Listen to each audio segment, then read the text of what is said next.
5 new words at a time. My family came to Korea in 2002. No one spoke a word of Korean. In school, I was in a regular class with Korean students. There were so many students in the class that I couldn't learn Korean or other subjects properly. I was afraid of going to school each morning because I couldn't understand what people were saying. I was also afraid of being laughed at.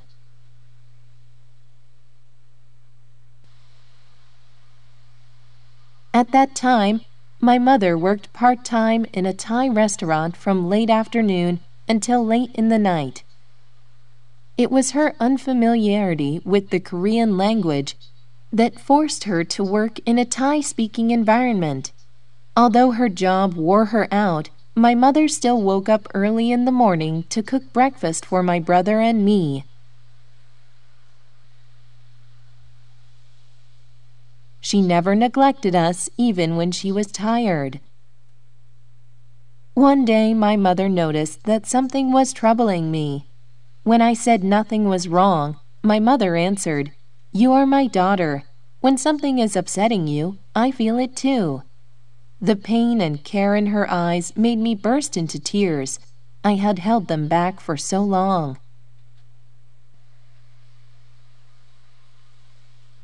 I explained to her that I had a fear of going to school. "Learning Korean is not impossible," my mother said. She gladly suggested that we work together to learn the language at home with books. The confidence and passion my mother had were amazing. Korean was as new to her as it was to me. That afternoon, I saw my mother waiting for me by the school gate.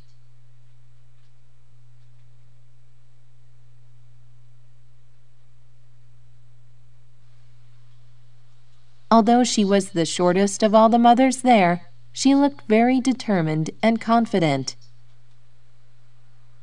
My mother and I began reading together and memorizing 5 new words a day. My mother, with her encouraging attitude, made the routine fun and interesting. She gave up her time to rest so that I could learn Korean. It made me see the strength she had. It also made me respect her. After a while, I began to understand what people was saying, and they could understand me when I spoke. It has been 7 years since that learning experience with my mother. I have a strong identity because of my mother. She set strong values for herself and me. My thanks to her are endless. That is why my mother is truly the guiding light of my life.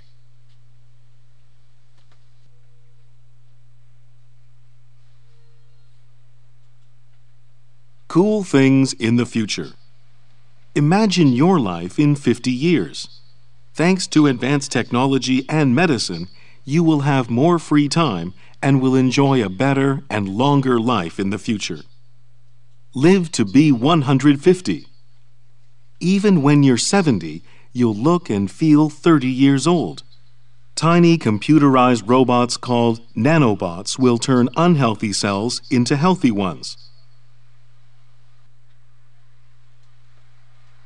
When they are put into your body, these nanobots can eat viruses, change aging cells, and even destroy cancer cells. People will live 150 or even 200 years because of nanobots and other terrific advances in medicine. Send your robot shopping. Your robot is shopping for you. Your smart house keeps track of what you need and sends the shopping list directly to the store. The store's smart shelves send your robot signals about what you need. The products are automatically scanned the minute they're placed into the cart. Cashiers and long lines are things of the past. When the shopping is done, the bill is paid from your e-bank account right away. Smart clothes think for you. You can change your clothes without getting undressed. Smart clothes made of smart materials change their color, pattern, and even shape. If you're tired of black or blue, Turn your pants red or green. You can have your shirt change patterns to go with the music you're listening to. Going swimming? Your dress will be quickly changed to swimwear. Clothes can change size, speak languages, play music, find your keys, and even read your email out loud. Smart cap. Do you want to be smarter? Just wear this cap. You can understand any language and solve any math problem too.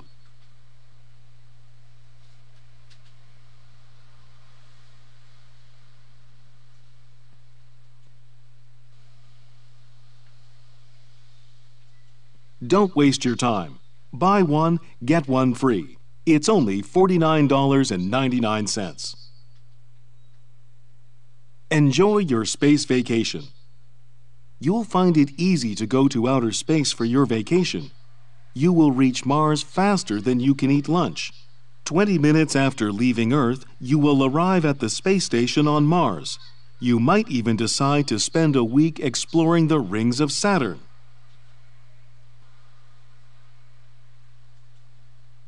Holidays on Mars. Do you want to get away from Earth? Enjoy a wonderful view of the stars. Experience exciting spacewalks. Play zero-gravity sports. There are more things to do than you can imagine. 2 for 1. Available from $1,000.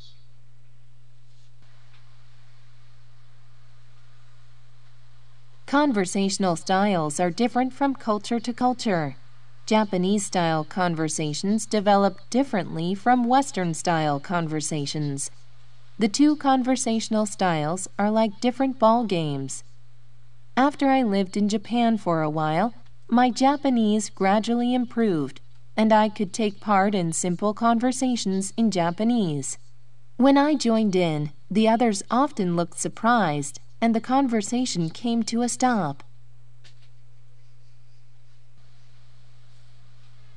After this happened several times, I realized that I was doing something wrong. Although I was speaking Japanese, I was making conversation in a Western way. A Western-style conversation between two people is like a game of tennis. If I introduce a topic, a conversational ball, I expect you to hit it back. Even if you agree with me, I expect you to add something. Make a comment, give another example, or carry the idea further. But I don't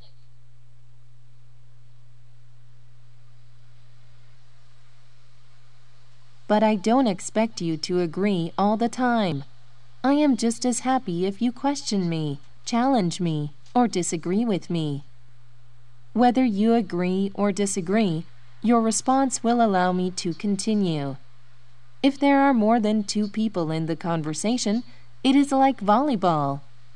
Everyone does his best to keep the ball going, and no one person has the ball for very long. A Japanese-style conversation, however, is not at all like tennis or volleyball.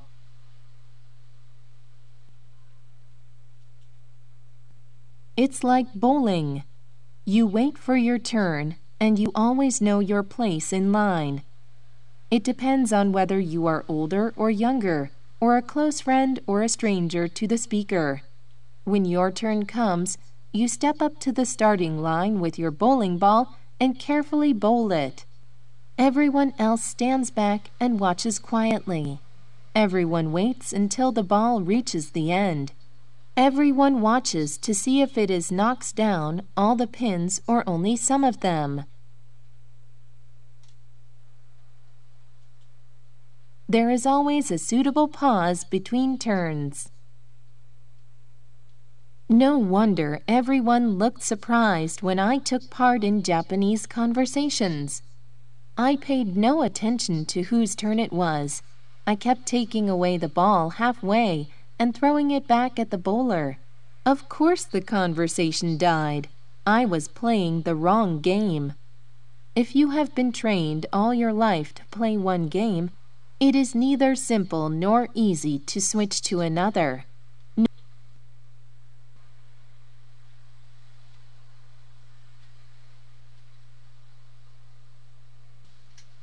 Knowing the rules is not at all the same thing as playing the game, but the more you know about the rules, the better you can understand the game.